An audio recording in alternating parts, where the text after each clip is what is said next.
Hey everyone, this is James from Brewing Books. Now this is something I've been waiting for a long time.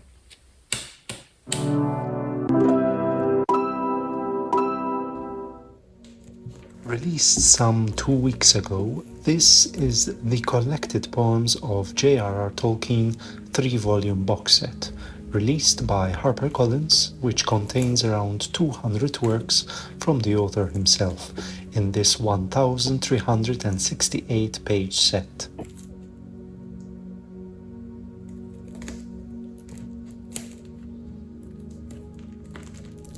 The first ever publication of J.R.R. Tolkien's collected poems, this encompasses nearly 70 years of his life and is now finally made available in this beautifully designed 3-volume hardback set.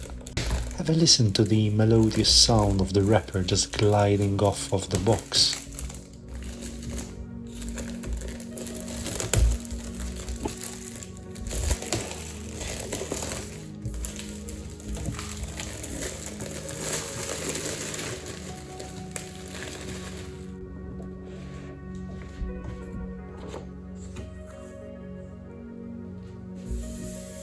So here we have a variety of renditions of Tolkien's Tree of Amalion, which may well be Tolkien's representation of his Tree of Tales concept, or Niggle's tree, in his short story Leaf by Niggle.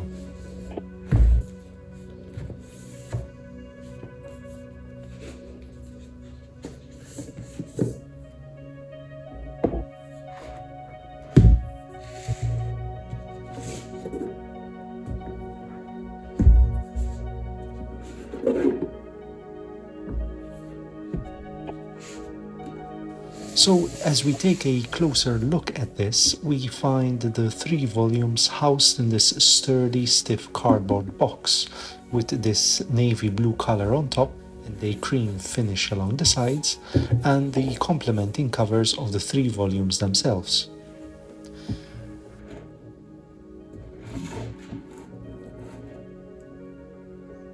Now, this is something you don't see every day.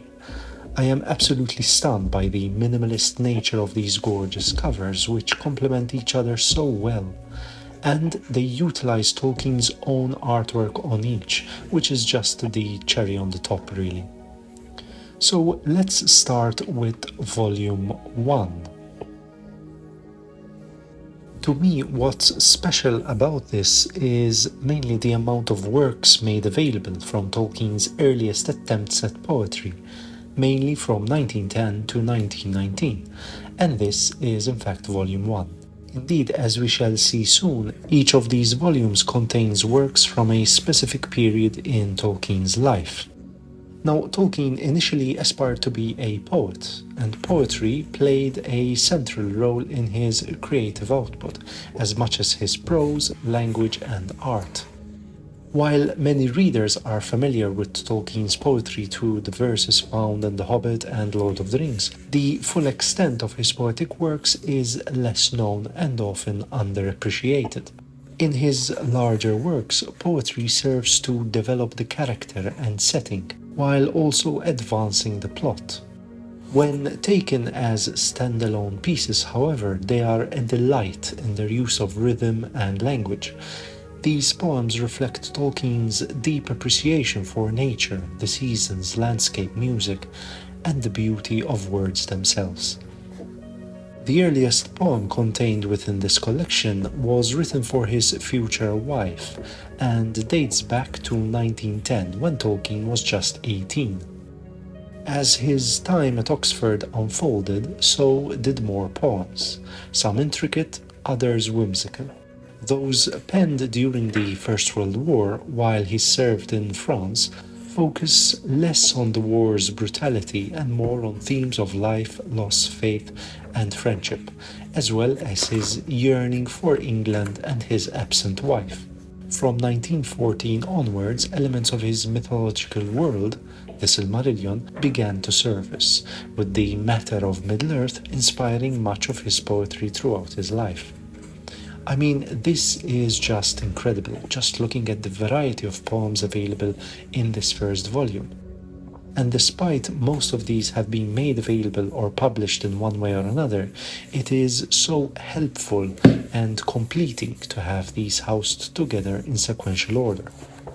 It's also important to note that this collection contains around 70 or so poems that have never been published before until now and are available in this set. Now Volume 2, with works from 1919 and 1931.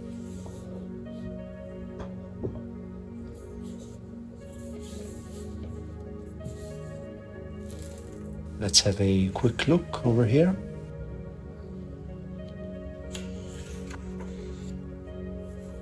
Now here's an interesting entry, The Song of Beowulf, son of Ecgtheow.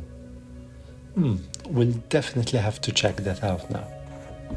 It is also worth noting that this collection not only places the poems in the context of Tolkien's life and literary career, but also serves as a unique poetical biography, offering a rare and illuminating celebration of Tolkien's life and works.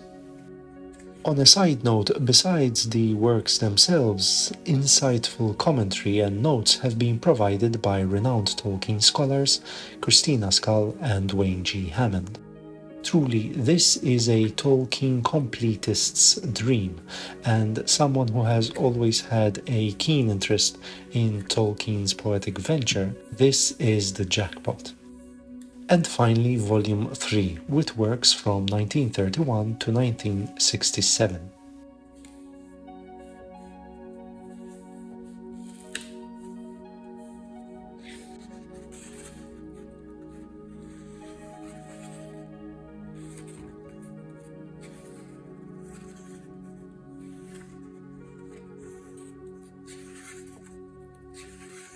Now, as you may have noticed, there are poems included that have already been published as standalone books, such as The Fall of Arthur or The New Lay of Gudrun. Then again, it's wonderful to have such a substantial amount of poetic work collected within 3 interlinked volumes, not to mention the additional bonus of commentary about each single work. It goes without saying that this is a supreme addition to any Tolkien collection. I really like the texture of the front covers, and while the paper quality is fine, it reminds me of the 2021 Lord of the Rings standard hardback edition. Not as thin, but not as thick as they used to do deluxe editions back in the day. Now, I have to admit that I found the occasional ink artifact here and there from the printing process, but overall the quality is just fine. This particular copy was in fact printed by Rotolito, Italy. Now, I can't fully tell whether these volumes are bound or sewn, but I believe it's perfect binding. If anyone can help me, please leave a comment below. Now, in a few days, the 70th anniversary box set edition of The Lord of the Rings will be released. And while that's an exciting thought, I feel we've had our fill of The Lord of the Rings editions now over the past few years. And with a price tag that is 3 times as much as this box set, that is absolutely ridiculous in my opinion. But never say never. However, for this year, I'm definitely sorted with my Tolkien-related acquisitions. And here it is, the Collected Poems of J.R.R. Tolkien in a 3-volume hardback box set.